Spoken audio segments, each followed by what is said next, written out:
Show, guys.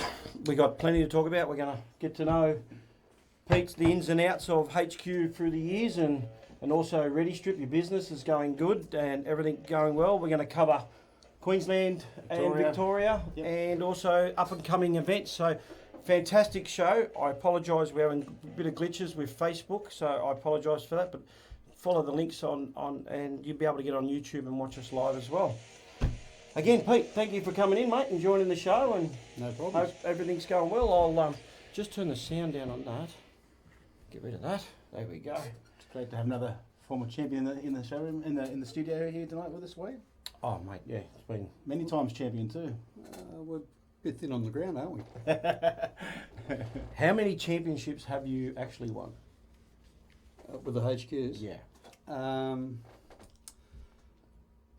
I didn't run every year because I always run out of money. So I used to not consistently do the years, but in the years that I did, there was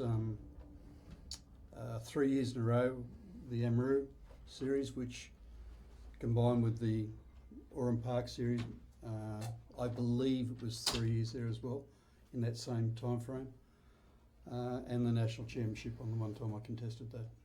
So they used to run different series, is that right? They used to run an Amaru series and an Oran Park series. Yeah. In the era that I was running, there was always a CAMS championship, but Oran Park used to have, I think, 3 or 4 rounds a year, and Amaru would have 4 or 5 depending upon the year.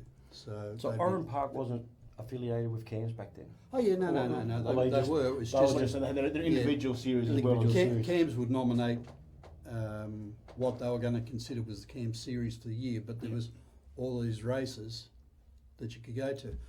Behind those was also the AARC race meetings, which were like the club meetings of today. And even those, I mean, in the early days, we'd probably get 2,500 people to the as a crowd, you know, at a AARC meeting. And at a club meeting, we'd get a similar sort of number.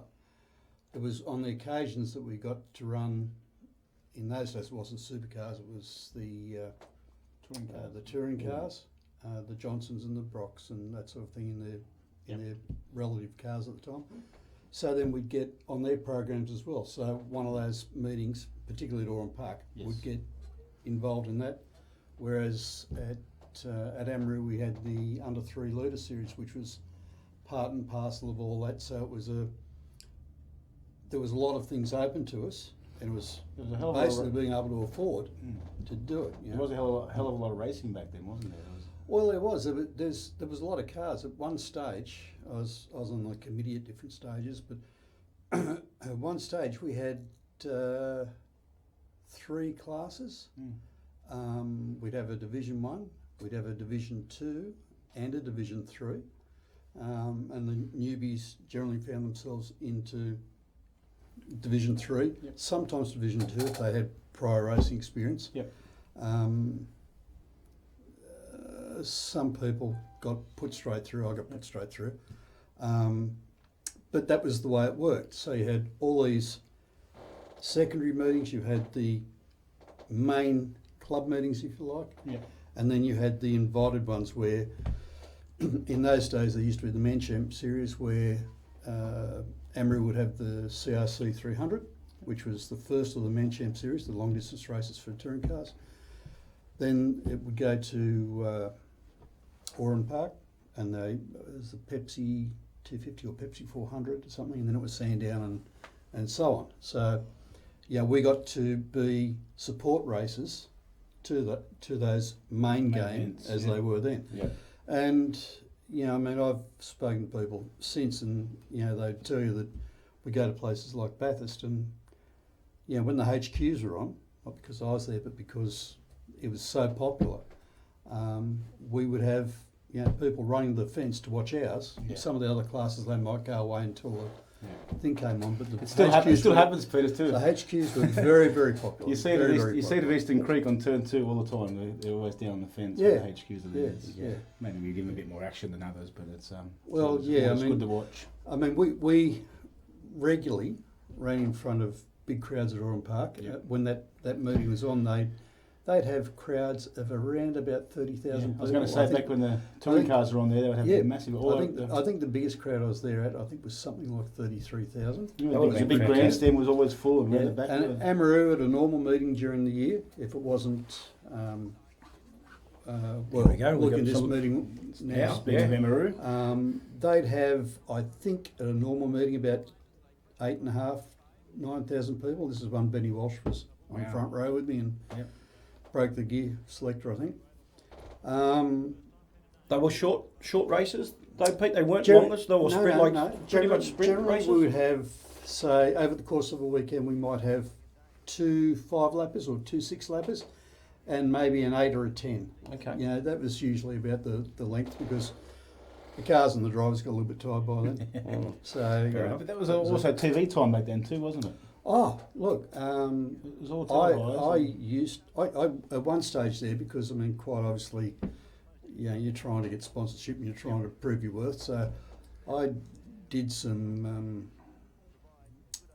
adding of the how long we're on TV, because it was a part of the selling package. That's how you present it, correct? Yeah. And you know, we were on TV a lot. You know, I mean, one Bathurst there, I think I was on for something like 18 minutes. Wow. You know, of TV time, which they Can't couldn't. No one could pay for it. No. No. And they like at Bathurst. They like to follow the leaders. They don't like. They don't like to go down the back. So they like to stay at the front there. You know, when I first got involved, there was a fella that had gone from where I started with car clubs, motorcarnas and that sort of stuff, and he said to me one time, because he was either winning or crashing. He said, "Yeah, but I get the TV, don't I?" Yeah. And he reasoned. No, I'm not saying he deliberately crashed. What I'm saying is that he made the most of his situation. He was a hard trier, and he was always on TV. Yeah. Funny enough, over the years when I used to do promos for Amaroo, in the various cars I drove, I think they'd figured out that where I was, there was going to be trouble, and they used to I'd call it action, not trouble. Well, any which way. Yeah. And I used to find myself on the promos pretty regularly, Yep. So it was all good.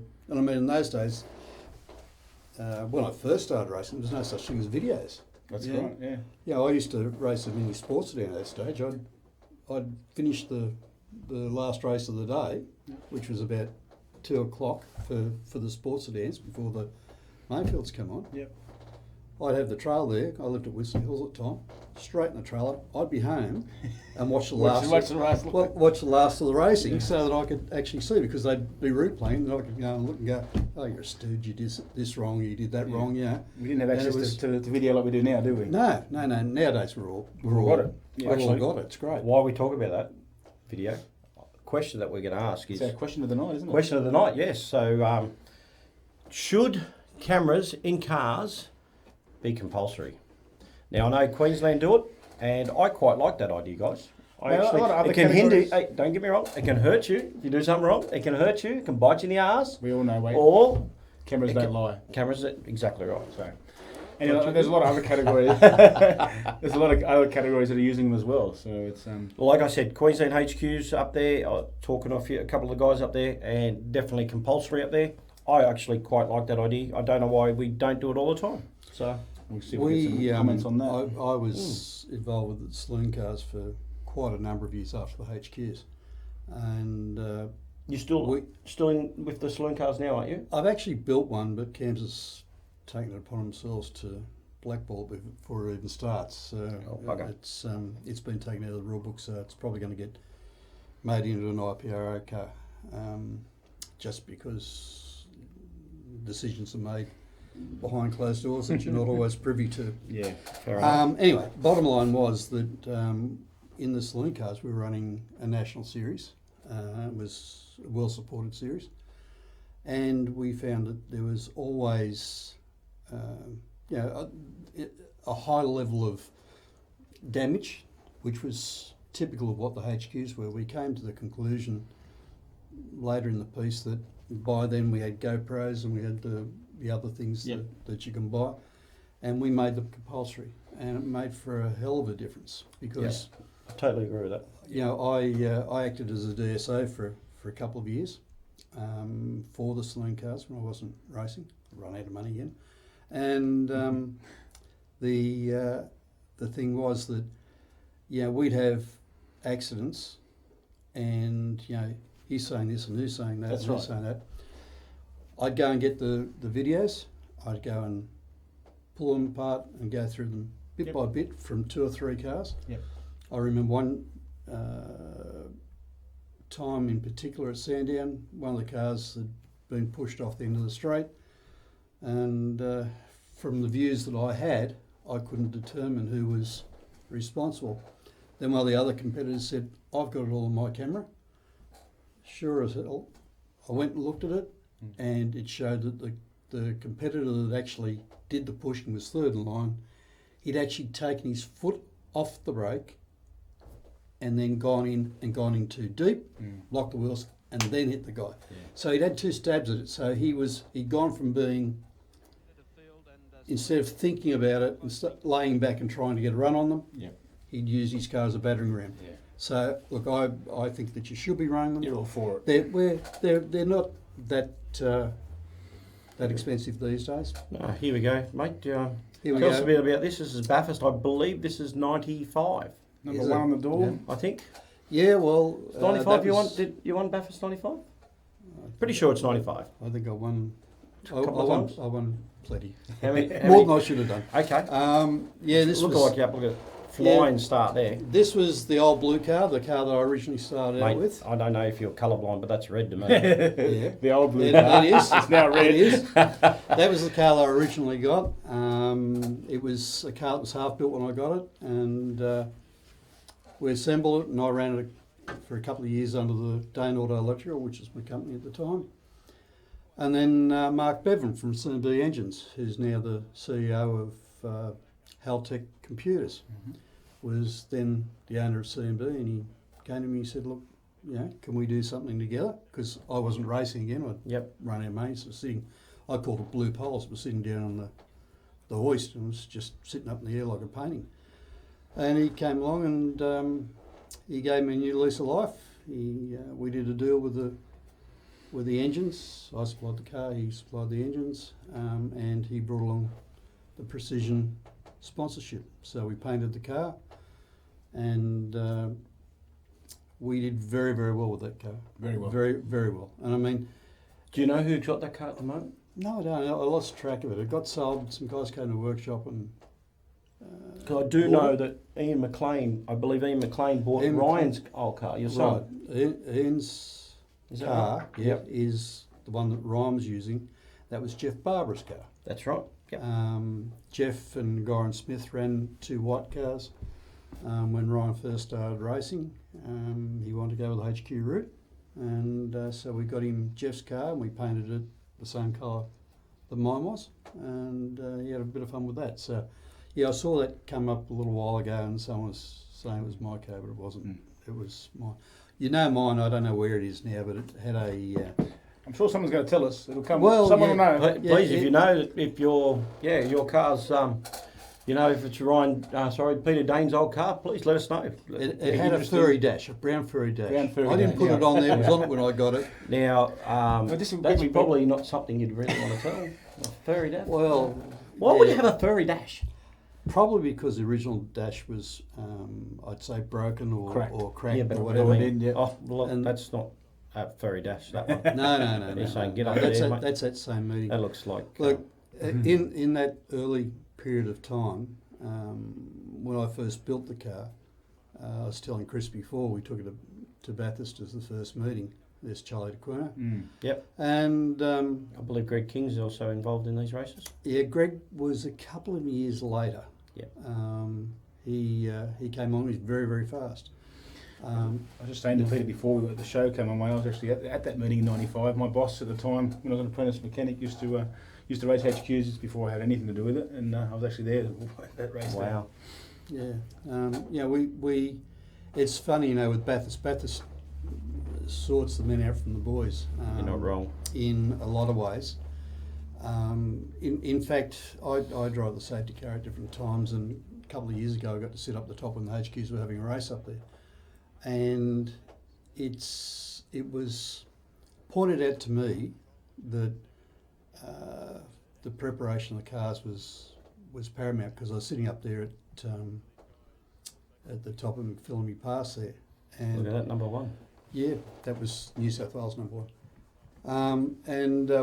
What was the case was that I could hear the cars ping coming up the hill. The guys weren't tuned into their engines, and of course half the cars Blow a head gasket. blow off they head go. gaskets, and they go, oh, it's this and it's that and it's all the rest of it. The reality was, all you had to do was sit on the side of the road, and Listen. if it wasn't 50%, it'd be 40% of the cars Yeah. were pinging, and some of them so heavily, they didn't make it around. And they still got their foot into it. And they still got the foot in. I mean, when I was running with Mark, we had a little deal. We'd set it up on the dyno. Yep. We'd go there. I'd arm Mark with a half-inch 9/16 spanner and a timing light, and I'd take it around. And if it pinged between turn 2 and the crest of the hill, right, turn 7. If it pinged anywhere up there, I go down Mark would knock 2 degrees out of it, and then that'd be it. Right? Never lost a head gasket, never had those sorts of problems. The only head gasket we ever lost, and we ran some pretty high compressions in the... Yeah, the compression's completely different now, isn't it? we got to 15s. Mm. Yeah, I know one fellow that put 17 in there. It was Wow. It was part diesel, mind you. Went like hell. This was at surface. It went like hell. Left me for dead. I had no answer. But it only lasted till the end of the straight. And I came around the corner. He was long gone, you know. There he was. And I came around the corner, and there it was sitting on the side of the road, and it's got all sorts of stuff falling out Coming out the bottom of it, that's right. Yeah, and I said to him later about it, and he said, oh, well, I had to have a go. He said, it was good on the dyno. I bet it was. The problem was that when you get up to surface, you're at sea level, so you're getting the most amount of oxygen of all time. So that compression all of a sudden is making a difference. Yeah. Yep. So We have, as part of every guest, we have some questions, and that was actually one of the questions. Your engine builder, back in the day, was CMB engines, is that right? yeah, initially when I put it together, we had a plus 40 engine, which Barry put together for me, because when I bought the car it was in pieces and it was already machined, so Barry assembled it. Yep. But when the precision thing came along, as for that race, we were with Mark. Yep. Mark had been helping another gentleman before me, and they were sort of ready to finish. And Mark came and said to me, "Well, I can help you with motors." And it ended up being it was a very good relationship. It sounds Mark like it, yeah. Mark is a gentleman. Yep. At the time, I had an old truck, and we'd take the truck to Bathurst, and we'd take it with 4 or 5 engines, plus the one in the car. And on more than one occasion, probably 3 or 4 occasions, I'd come home without the engine in the car. Mark would sell the engine because everyone would think Saying how good it was, yeah.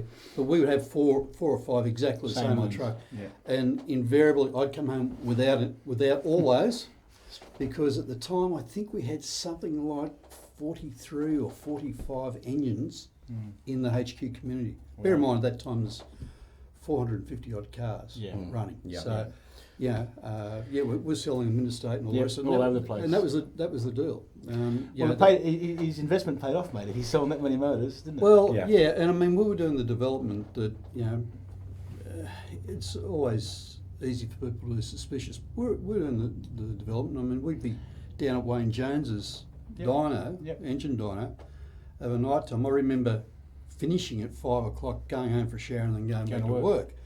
And with visits from the police in the night, because Bit of noise.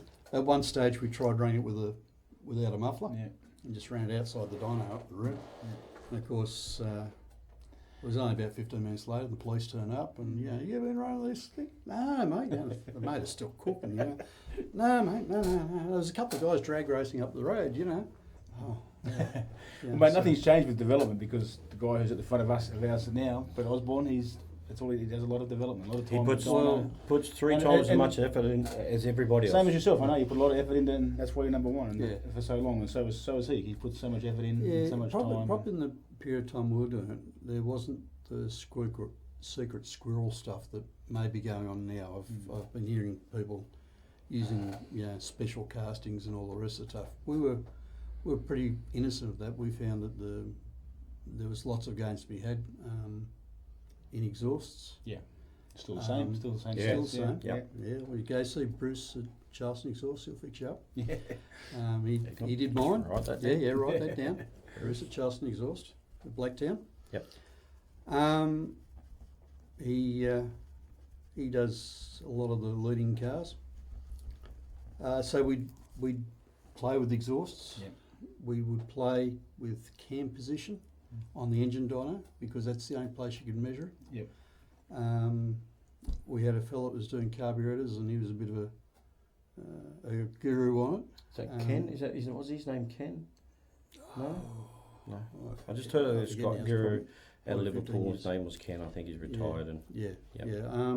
No, he used to do carburetors. I mean, carburetors aren't common now for people to be no. playing with, but he used to play with the carburetors and play around with the flat bowl heights and the different venturas and the different bits and pieces inside them to try and make it. So it was always combined effort. Yeah. And I was the dill at the end of the chain that if I got it wrong, well, they all lost, and if I got it right, well, it was all good.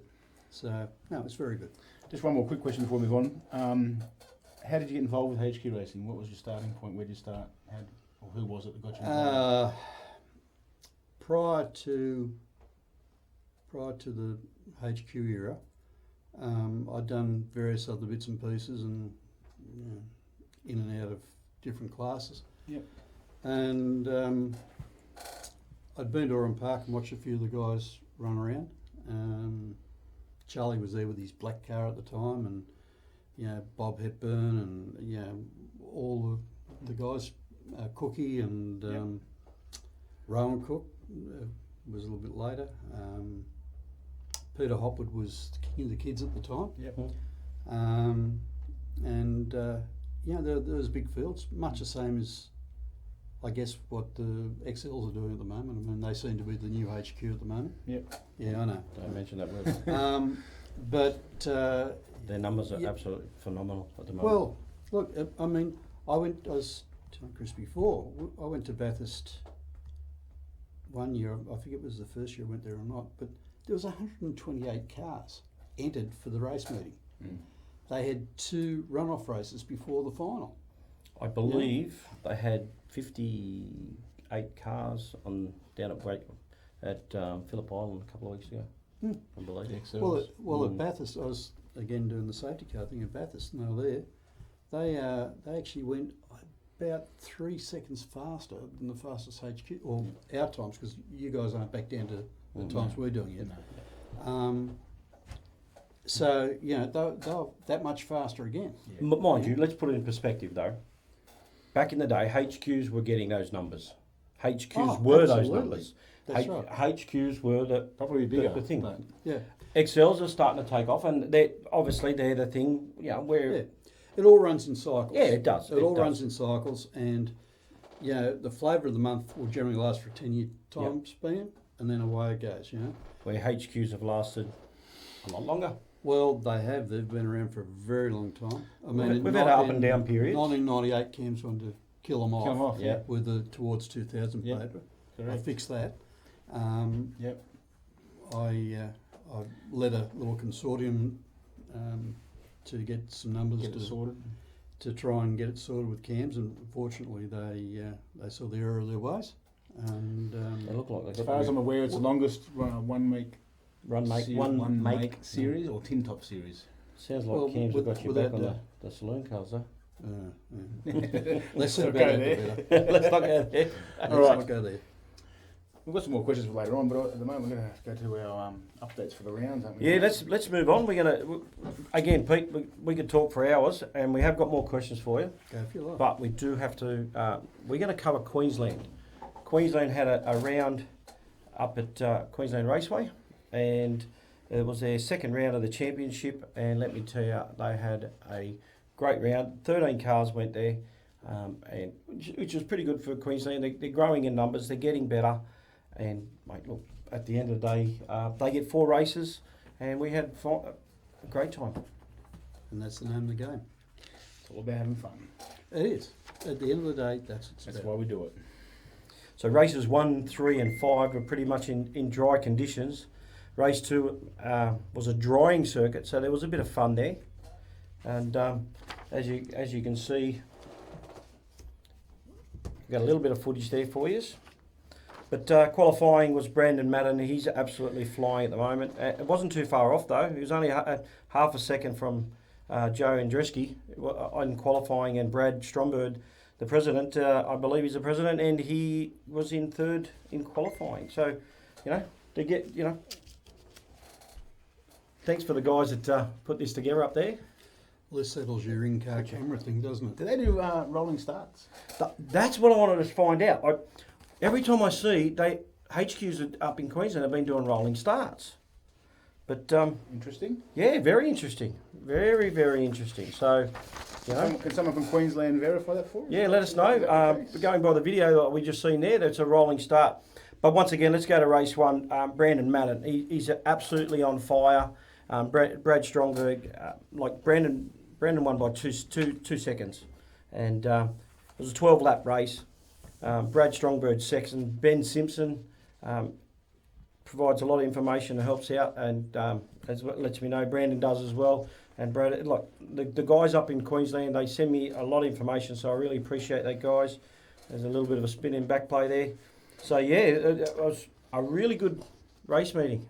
I like that. Did you see that where he's looking in the mirror? What the? And despite qualifying well, Joe Andreski had a weekend to forget, I think, by the looks of things. Oh, definitely.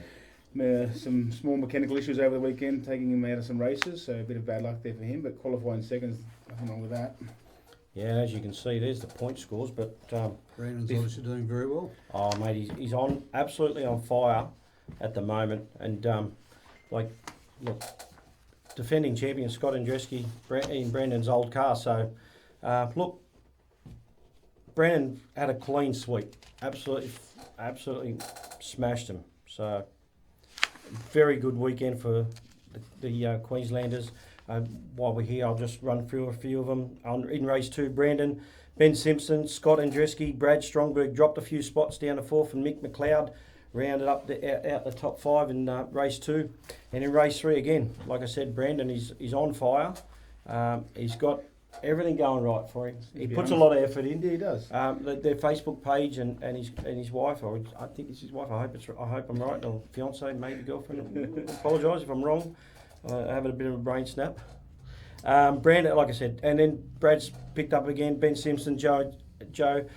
Scott's dropped right down. Scott Andreski, he dropped right down, but Joe was up there. So I believe that's a father-son team up there as well. So Another one. But HQs in Queensland is great, and I just want to point out their next meeting is at Morgan Park. Their state meeting is at the 29th of June. Directly after that, on the 6th of July, is a 1-hour meeting. Now, this is a big meeting. I know there is a couple of HQ boys from New South Wales going there. I definitely know that Osborne's going there. Yep. I believe maybe John Baxter. I'm not 100% sure, but I do know that that a few of the boys are going up there, and that's going to be held at Queensland Raceway. And the best news of all, HQ's going to be there. HQ Xtra. We're going to be there, so looking forward to that massive weekend. Going to have a lot of fun up there with Queenslanders. Again, thanks you for having getting in contact with us, Brad, and letting us know. And yeah, looking forward to big and massive things up in that weekend. So Thanks for letting my wife know too, Wayne, because she wasn't aware of that yet. But Vicky, you now know I'm going away anyway. Mate, that's not my problem. That's your problem. By the way, Michelle, I'm going away too. Ben Simpson just messaged us saying that rolling starts are compulsory at Queensland Raceway due to safety. Wow. There you go. Well, there was one of our second questions that I was going to ask. Should we have fuel cells instead of our fuel tanks underneath the back end? Because I know we've had a few rear enders, and is are we like the HQ rear end is a pretty strong car? Don't get me wrong, but those tanks are only held on by straps. So if they drop out, I mean, look, it's just a question. I'm not saying it shouldn't be. I'm just saying, should fuel cells be introduced? You want my opinion, Wayne? I think that ain't broke, don't fix it. Yep, but that's fair In enough. saying that, in the 10, 12 years I've been racing, I've seen one fuel tank fall out. Someone didn't put it back in properly, obviously, and it came sliding out on the corner and parked itself up against the wall with sand in, I think it was. So. Yep. Yep. I know, as you were speaking to me before, they used to use fuel cells at the Dome. At the Thunderdome, which I was calling the Velodrome last week. But anyway, I'm on fire. Yes. But maybe in that sort of situation with a lot of high speed racing and a lot of rear end action up there, I think it's... Well, look, I mean, over the years, across a whole heap of classes, the question of these tanks have come up. When you're perhaps carrying lots of fuel like touring cars, 120 litres, thereabouts, that's a lot of fuel to get out of the way. You said with the HQs that the tanks drop out. They drop out. They're not anywhere near the driver, are they? Yeah, that's a good point. Right? So that's one thing. During the time that I was running, there was a number of accidents. And if you look at the accidents, there was one at Queensland where the car backed itself up against the wall at coming out at Lakeside onto the straight, shortened to the wall. There wasn't any issue. There was, if you think back, probably the most frightening one you've seen, it's probably the Paul Morris and Larkham at Oran Park. Oran Park, yeah. And then there was the one at Perth off the start line. And they both had fuel cells and all the rest of it. It's all about the accident. With HQs, as you said, and this is probably the thing that can sway the argument, the tank is under the car. That if there is a big enough hit, it will get away. Yeah. That's That's really a part of it. So the problem is you can't legislate against safety. Yep. Right. Ultimately, if you walked in today and said, we're going to create a class, then maybe that might be the time when you do it. With the cars that are pre-existing, you can't say the guys aren't going to get hurt, but by the same token, the evidence is in the time frame the cars have been running, and has it been a problem? Yeah. And it gets back to, if it's not broken, Don't fix it. Bear in mind, you're allowed to use foam in the fuel tanks and all the rest of the stuff. Yeah. But with the HQs, they're down below the floor, and they Pretty can safe. get out. Yeah. Just getting on to Ben Simpson. Obviously, he had a pretty good weekend. Chasing down Madden in the wet, he does very good. He's an exceptionally good driver in the wet, I believe. So, done well over the weekend. Made a couple of too many mistakes to catch up, but finished second in third. So, Ben Simpson had a good weekend. Bruce French struggled most of the weekend, failing to finish in 3 races, only to manage to finish 7th in the second. So, French, he's a pretty good, capable driver. Yeah. I know there's a few faces that aren't there, now forgot them bloody names. Can you believe that? He was up there the champion. Forgot it. Anyway, apologise. Mick McLeod also finished 5th in all 4 races, so he's very consistent. Yeah, very consistent. So, yeah. So it's a good weekend of racing as usual up there. Yeah. Mate, the championship, as you've seen on before, it was up on the screen, but Brad Mannon, 200 points. He's on 171. He's Brad. Scott, 126. Nathan Locke, 123. Joe Andreski, 118. Warren Parker, 117. Michael McLeod, 111. And Derek Risley is 101. That's your top 8 there. And, well, there you go. There it is there. So, Warren Wadley, Derek Risley, there we go. So, as you can see, Madden hasn't done a damn thing wrong, so mate, keep up the good work up there, buddy. And actually, I'd like to point out too that a lot of these guys are making a massive effort to come down for the 1 hour in Sydney on the 1st of June. I believe 9 of them. Yeah, so which is awesome.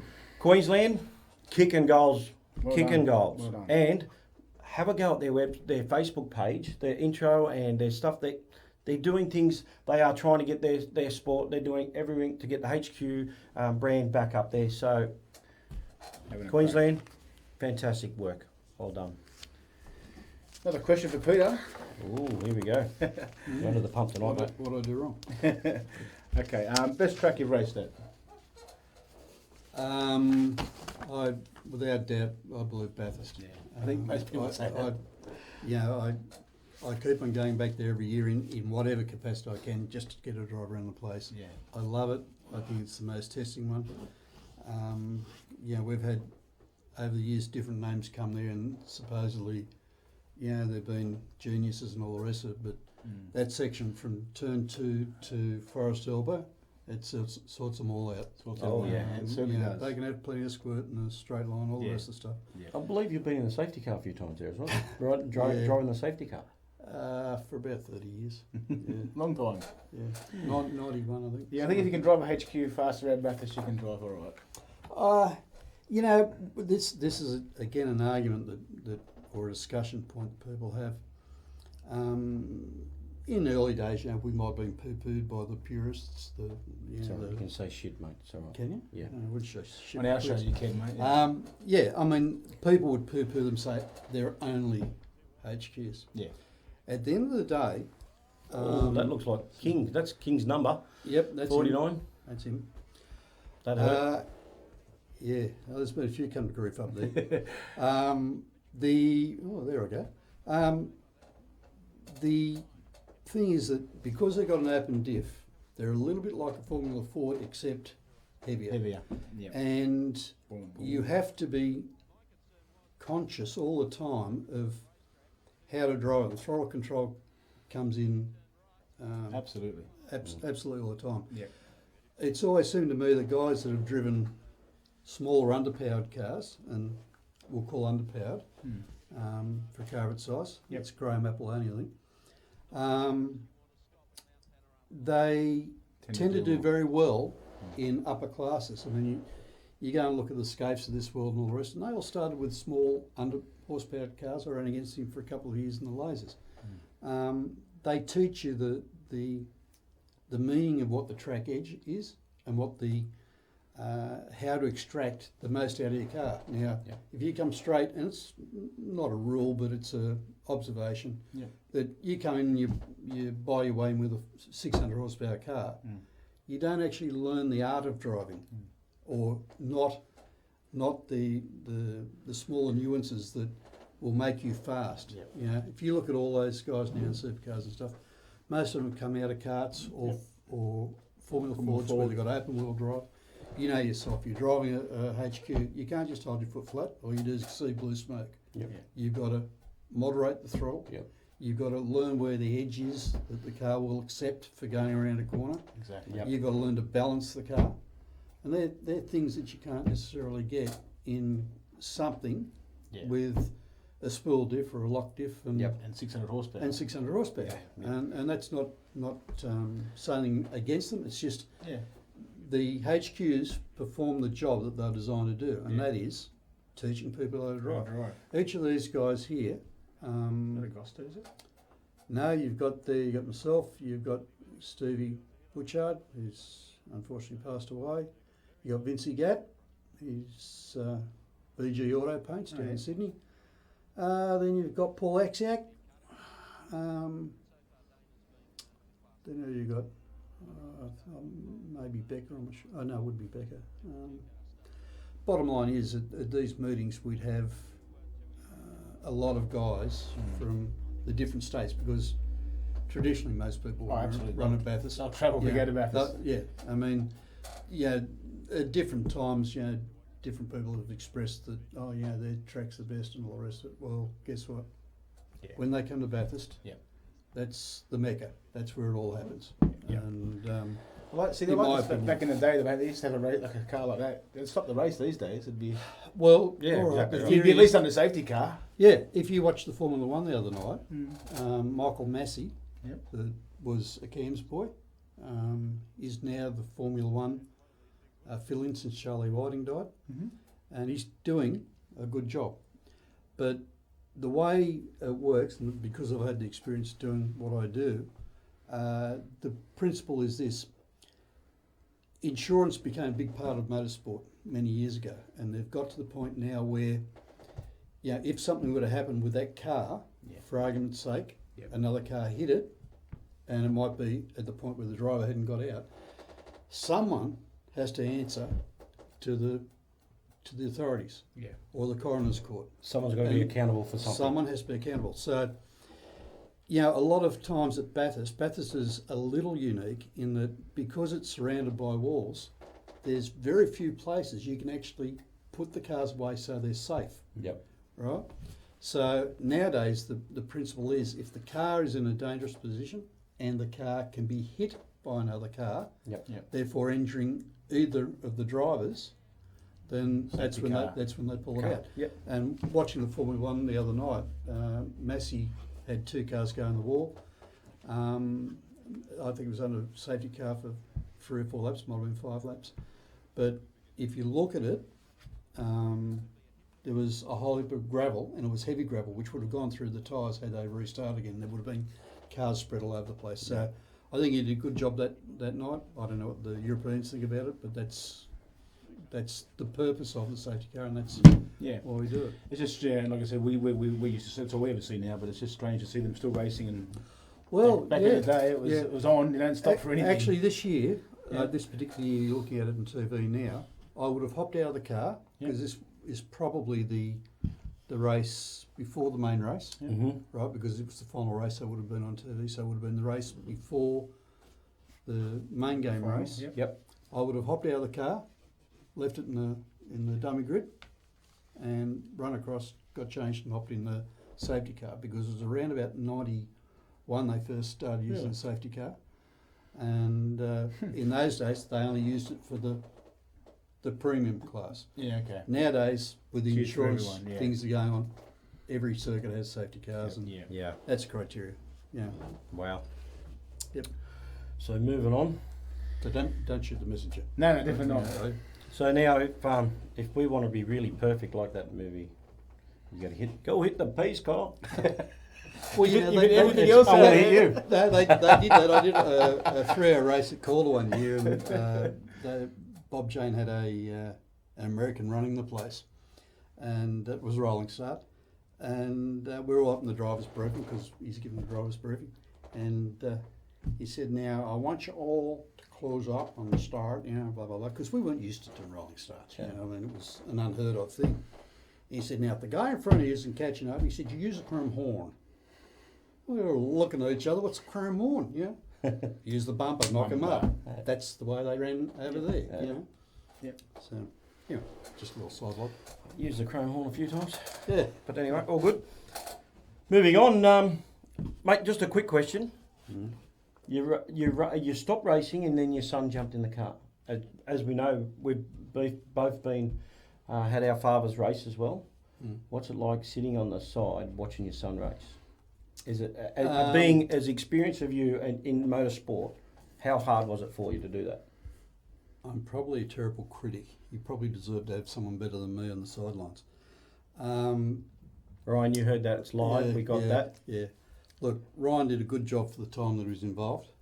After his time in the HQ, I actually built a second saloon car, and then he did a season with me going around the countryside. So he got exposure to racing with those guys. But good. From looking, you'd look and you'd say, I can see where you can improve, or you can see your hard marker. Yeah, probably a hard marker. Probably, sorry, Ron. But at the end of the day, some of the people get fearful about their sons and stuff. I've been around enough, been in the cars enough to know that really it's very little chance. You got to do something awful dumb. Absolutely. Not that can't happen, but if he had the right gear, I got him a hand stick device. I was back in that. I used to race with him when I we both raced against like 10 years ago, and I remember him. He used to wear a hands He was device the only back one there. that. It was the only one that did wear a Hans device. That's yes. right. Yeah, well, Yep. that was probably at my implementation anyway. And to be honest, when they first came out, they didn't have sliding tethers. Yeah, I wore it once at So you can't move at all. I wore it once at Adelaide. Yeah. It's damn dangerous. Mm. I You couldn't, can't see, turn your I head, couldn't it see is. to get in and out. Yeah. Later on, they came with sliding tethers. Yeah. I got a sliding tether for that one, and I bought myself one. Yeah. And really, you don't know about that you've got them on. You wouldn't know anymore. That's right. You No, get used to no, it. you're used to it. The road racing, we don't get problems from. Down the speedway, they tend to get broken collarbones. And it's one of the things they're having at the moment. Yeah, it's because of the types of accidents they're having. The speedway though, but they don't. Do they have the hard one or they have a soft one? No, the they used to Speedway? have collars. Yeah. Now they've got. It's mandatory for them to have a head neck restraint. Yep. Gotcha. There's different types ones. There's the Simpson ones and that, and they are finding that some of the other ones. There's one I was talking to one of the fellows the other day, and there's one now that goes down their back and doesn't actually have this part, so the backboard, if you like, becomes the controller. So, yeah, different horses for courses. Cool. But yeah, sure. Victoria? Let's go to Victoria. Let's go to Victoria. Those dirty Mexicans. We had a same weekend, the 4th of May, down at Phillip Island. They had 17 cars, and unfortunately, we had one pull out. Andrew Lawton had engine issues on Friday, and he was out. So Some great pictures there. yeah, it's like I said, if I never had a chance to race at Phillip Island, that's me bucket list to do that for sure. Yeah. To race HQs there. So again, Phillip Island is a fabulous circuit. it is. It is a beautiful circuit. Yeah. So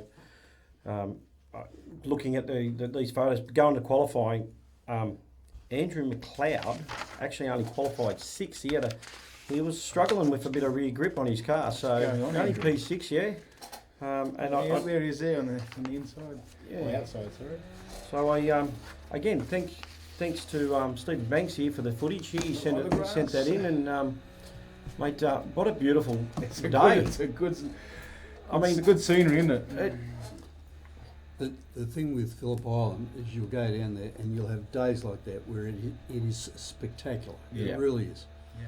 And that turn one and the turn coming onto the straight are the two ones that, they make your hair stand on end. Yeah. But you get it right and there's big gains to be had.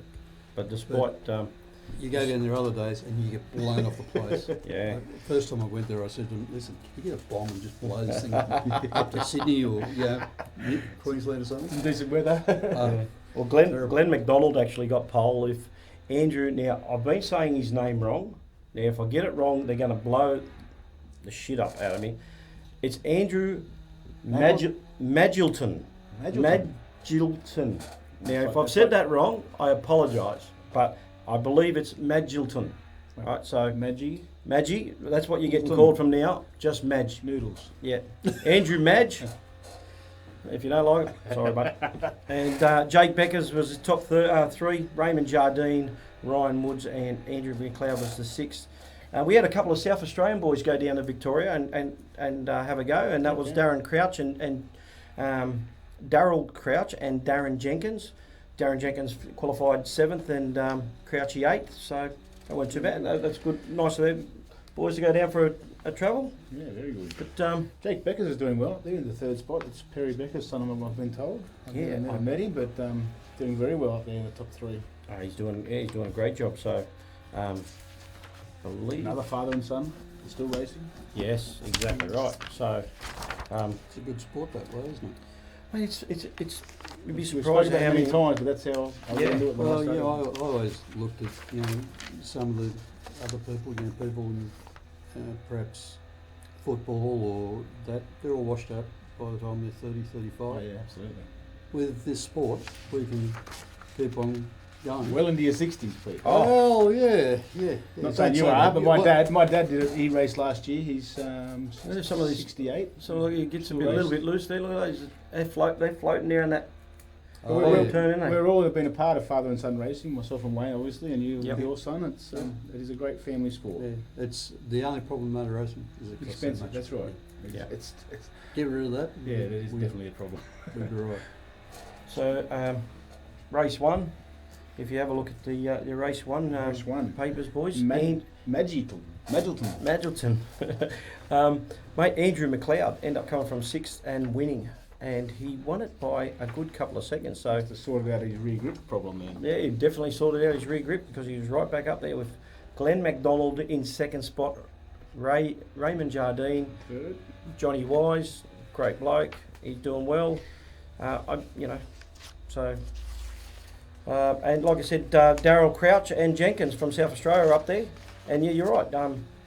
Jake Becker's the young bloke. He's sitting 2nd in the championship Is for he B really? grade. So yeah, Well young Ryan Woods, which you've just seen in the yellow and gold, green car just in front there.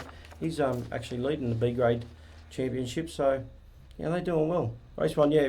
Magilton Madge jammed a shifter in the front, which sending him dead last, but he got it going. So,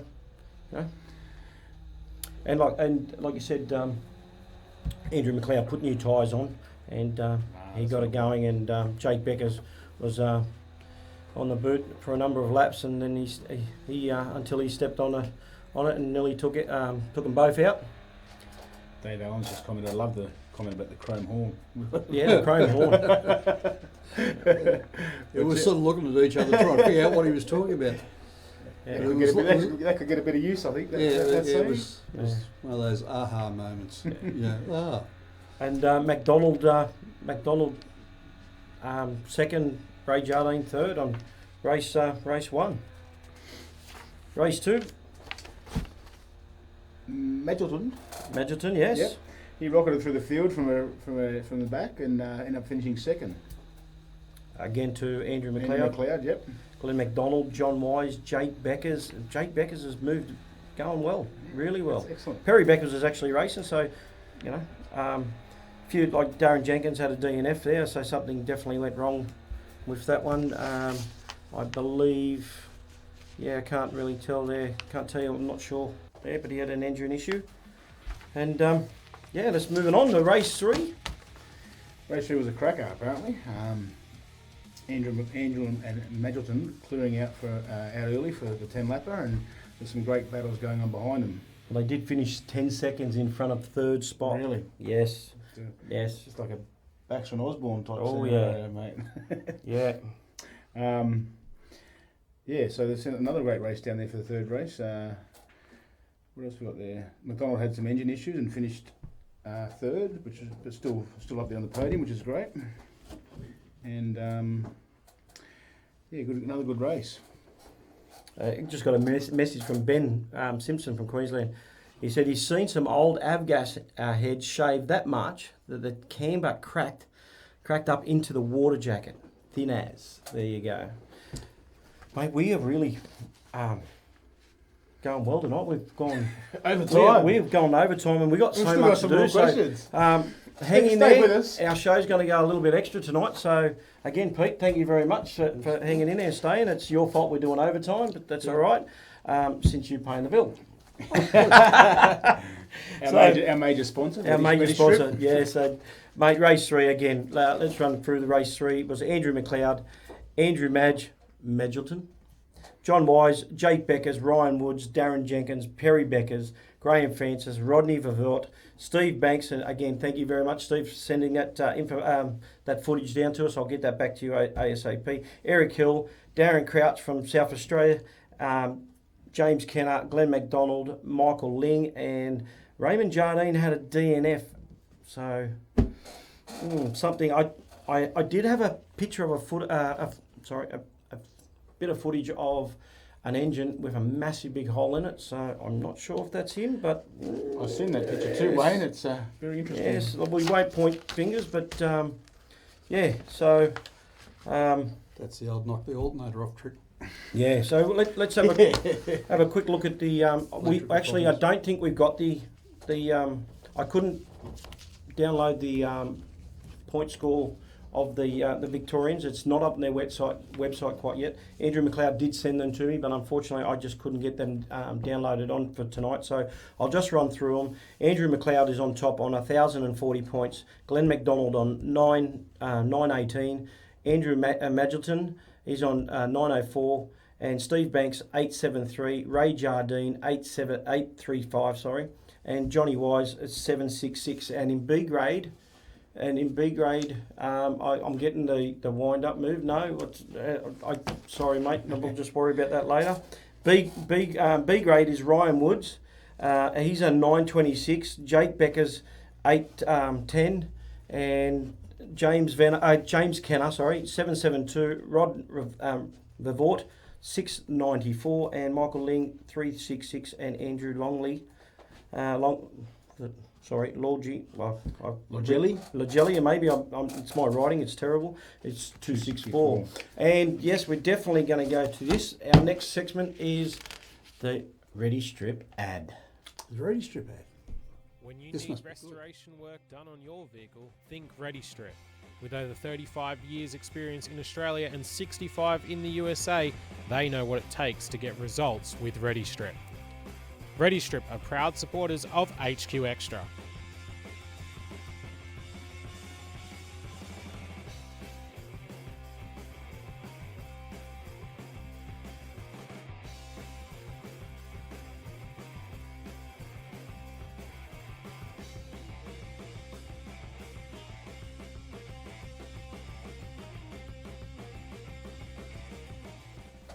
We've got one more question I need to before we go. There we go. We're back on.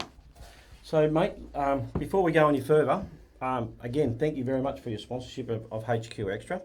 But tell us a little bit about Ready Strip, and we just seen the great the stuff that Ready Strip does. But fill us in a bit more. Yeah, well, Ready Strip is a fairly unique. There's not too many people around that do it. We're certainly the only people that are doing it on the scale that we're doing, I believe, where we chemically strip metal products. Now, that it's not necessarily just cars, it's everything.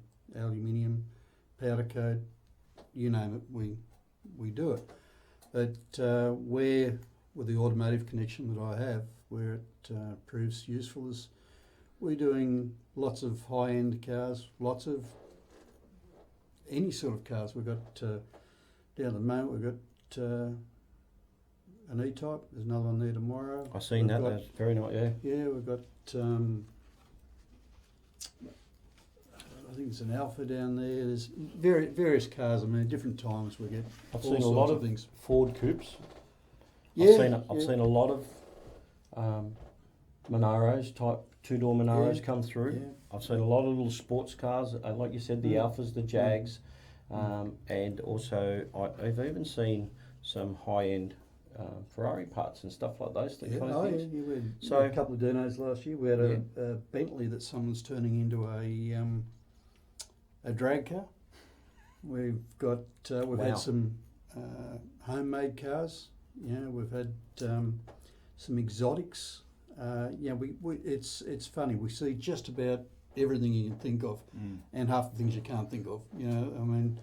But you're not just restricted to cars or car parts, are you? No. It's any type of metal fabrication, whether it be a metal gate, whether it be a table leg or table, or any type of metal that needs a cleaning substance of some sort. Yeah, we're take care of it. all the time doing garden furniture, lots of antique stuff, antique railings, particularly in the city type jobs. Anything that's metal has a home at our place. And I've seen and believe that I witnessed you do actually train parts. So massive, big train parts. So yeah, we've got some. They're called spreader beams for the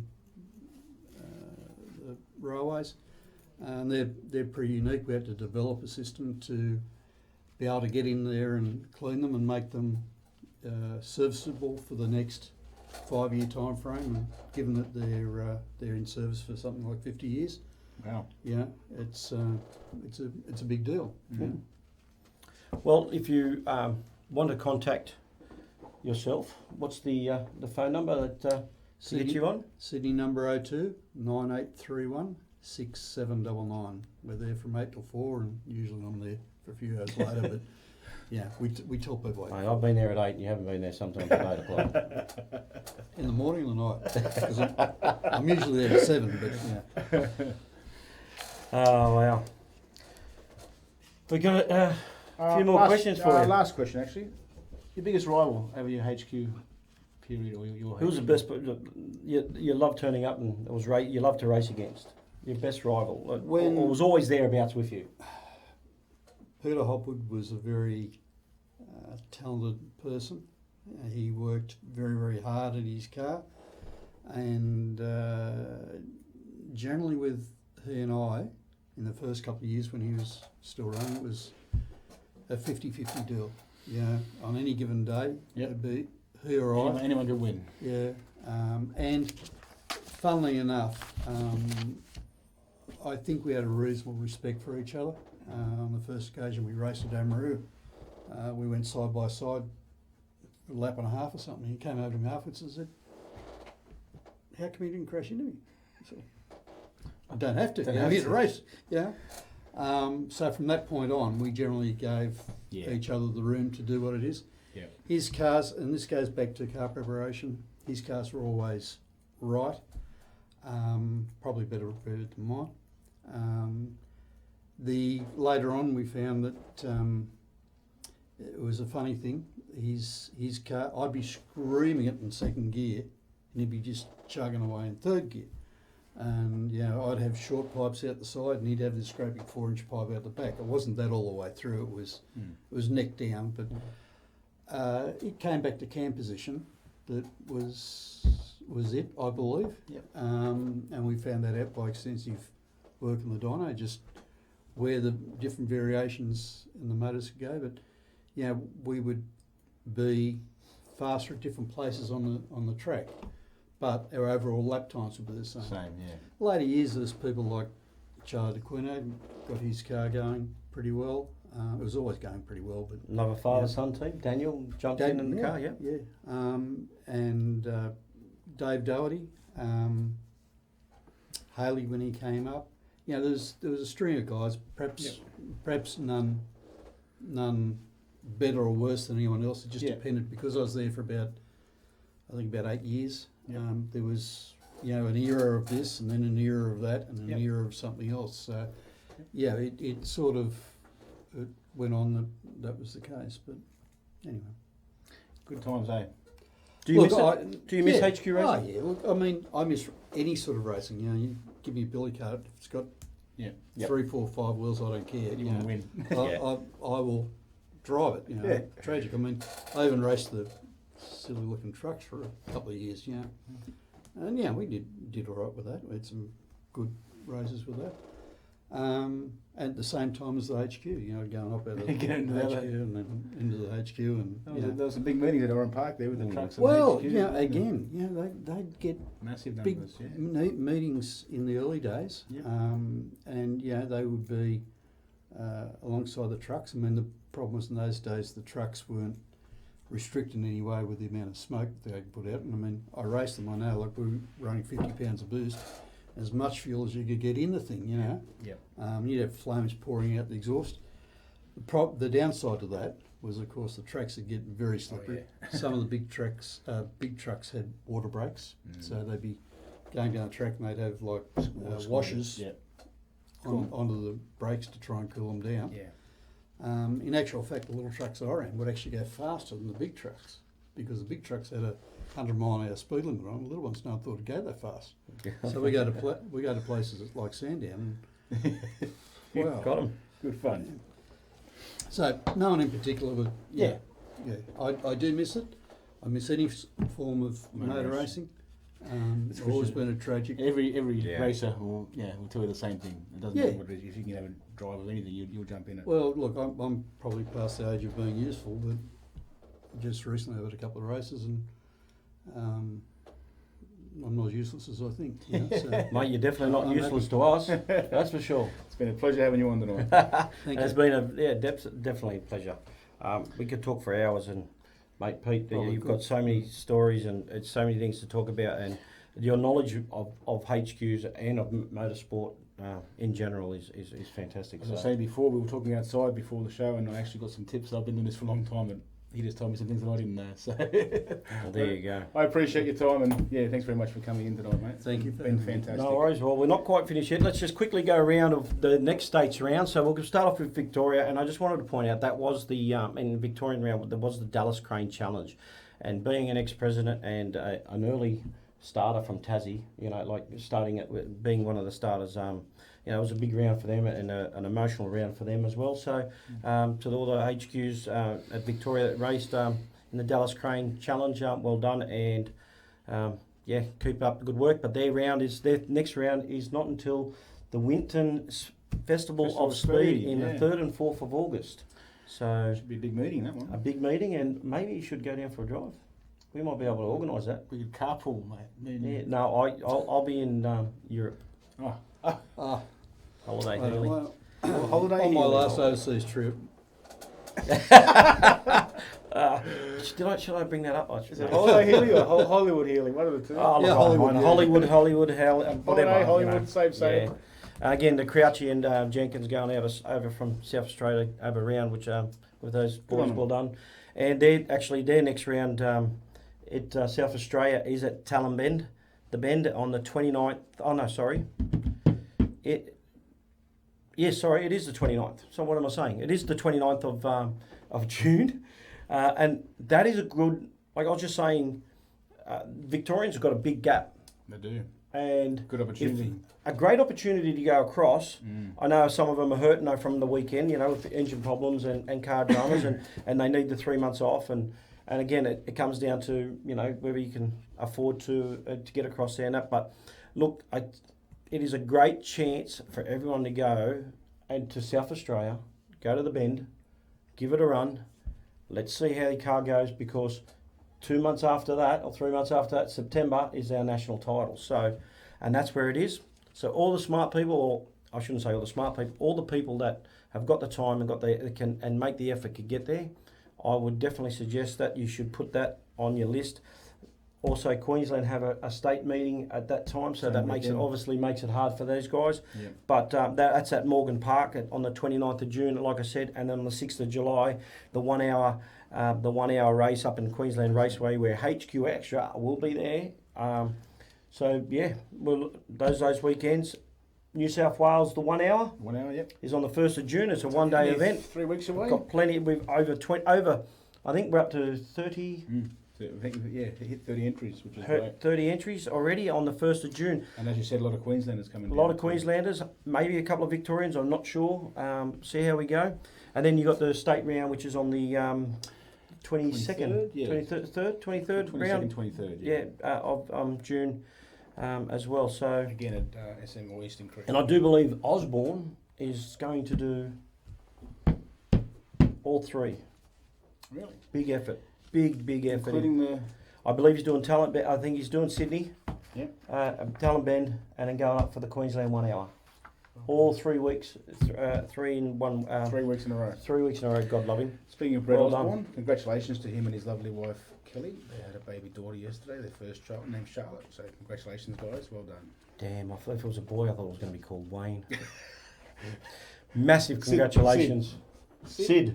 Oh, Sid, yes. Could be Sid. Congratulations to the Osbornes, Kelly. Yep, all of them. And Brett. Mate, Congrats. your life changes overnight, and it's for a great thing. And to Raymond and Debbie up there, well done, guys. And look. Awesome news. Awesome news. Fantastic news. That frees him up to race now, because it's all exactly. It's all about it's all good. the baby won't come. So. Yep.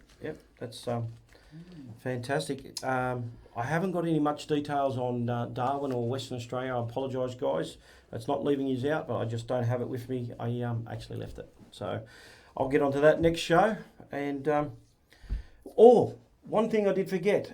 The 15th of June, down at Wakefield Park, they have a drive-away test day or something like that, it's called. Basically, it's $350 a person, $75 extra for the second driver. It's free for ride-ons. What do you call them? Passenger rides. Passenger rides. Yep. We used to have them as sponsor days. These are a great thing to do. You can also buy a one-day licence if you want to. That's right, and I believe it was only Sponsor or a friend or- $25, I think, for the one-day licence. 75. 75 for the one-day licence. Look, get the Well HQ worth down it. there. Worth every Get your cent. mates down there. You can throw them in the car if you trust them. Good luck. And throw them in the car, put them in the passenger seat first, take them round. And you believe that's a lot of people start by that way, getting into that way. And also it helps out. If you take your sponsor down there, they might just say, hey, listen, we'll throw some extra dollars your way. If your mates are anything like my mates, they'll say, I can do that. It's easy. It's not easy. It's not easy. I like I said, I remember the first time I seen HQs, I went and watched the Greens and I just thought, I can do this. I got this. Bought a car, and 18 months later, I was still setting the damn thing up and racing. But you know what? I enjoyed myself. I was having a great time, and I've been here ever since. So, off and on for a few years. I've had some good years, and I've had some lean years. But again, Ready Strip, for all the Ready Strip needs, is 02 9831 6799. Ask for Pete, he'll look after you. Give him they'll give you the HQ Xtra special, which means he'll double it. Probably, no, I'm only kidding. Halve it. But again, Chris, thank you very much. Pete, thank you very much for your time. I appreciate it, guys. It's been a pleasure. It's been an absolute pleasure. It's been great. Thank you. And, Thanks for having me. a legend of HQ Holden Racing. And just quickly, one other thing is, Pete's the only one I know who's ever had a model, die-cast model made of his HQ race car. So there's only, as I found out tonight, only 99 made, Precision HQ Racing, the red one. So. And I had to buy mine. And he had to buy his. Yeah. Are you dirty on that? He is. You're dirty. It sounds like you're dirty on that. No, it was funny. They rang me up and they said, look, we want to make a model of your car. Yep. This was during the period of the Precision era. We had been pretty successful. And I thought, oh, yeah, fine. So they came up and they took all these photos in the front yard. And I'll give them credit. Everything on those models was absolutely correct, including the colour of the inside of the car, which is still the blue from the... Sorry, Did it have the furry dash? It still had the furry dash, and it also had the where the extinguisher was. Everything was perfectly correct. The only problem was I had to go and buy your one. own. Yeah, Well, I had to find out they're out first. Someone As I told said, me there's only they've got 99 one. of them out there, so if you've got one, hold on to it. You never know what they could be worth one day. There it there is. you go. There it Well, is. Gee, that's good. how good is our 24, producer? that number 24 of 99, so they are rare. Daniel, you're on fire again, son. You are Worth good. my- You Where are did you good. get that from? Oh, look, This bloke, mate, he can do anything. We have got the best producer in the world, I'm telling you, from Blendline TV. These are old magazines that are in near mint condition, June 95, and I believe that's in September of 92. And you've still got these. You bought these in, but you've got a whole bunch of these still, haven't you? Yeah, I have. We unearthed them. Well, actually, my office girl unearthed them the other day. And she said, what are we going to do with these? And Wayne came in and I said, well, yeah, do you want them? And he said, well, I don't know if you can see that, but I'll try and get as close as I can to that. And you can see how many names are in it, just going for a championship. Is that championship points? Yep. That's Division Yeah, 2. that's Division 2. That's Division 2, so there you go. So there was that in Division 1 and then there was Division 3 after that. Wow. So yeah, we'd have meetings at the club rooms and have 40 and 50 people once a month. Yeah. Once a month. That probably doesn't look the best of those pictures, but that car there looks like Wayne Healey's been driving that one. It was big time at the time. It was, yeah. Again, mate, I appreciate your intel. I appreciate your sponsorship. I appreciate everything you've done for us tonight. Again, if you like to be like Ready Strip and Osborne's Transport and DGB Media, Blendline TV, we'd love you to come on board and help us out with some sponsorship. Any type of thing you want, we don't mind. If you want to get your brand out there, we're happy to help you. We'd love to fill it with some shirts from each state. We're still looking for, we've got Queensland, an old Queensland one, sorry. And we've got New South Wales that side. Send us some more. South Australia, Western Australia. If you could help us out there, get some shirts happening, we'll hang them up. But we love just to promote HQs all around Australia. So if you want myself, Chris, to come to your state, we're happy to do so. Please contact us and let us know. Again, great show, boys. Well done, Appreciate mate. again your time. Thanks again. Thank you. Thank you very much, Pete. Thank you. Appreciate it. Thanks, Peter. Thank you. Very good. And remember, If it ain't pinging, keep it singing.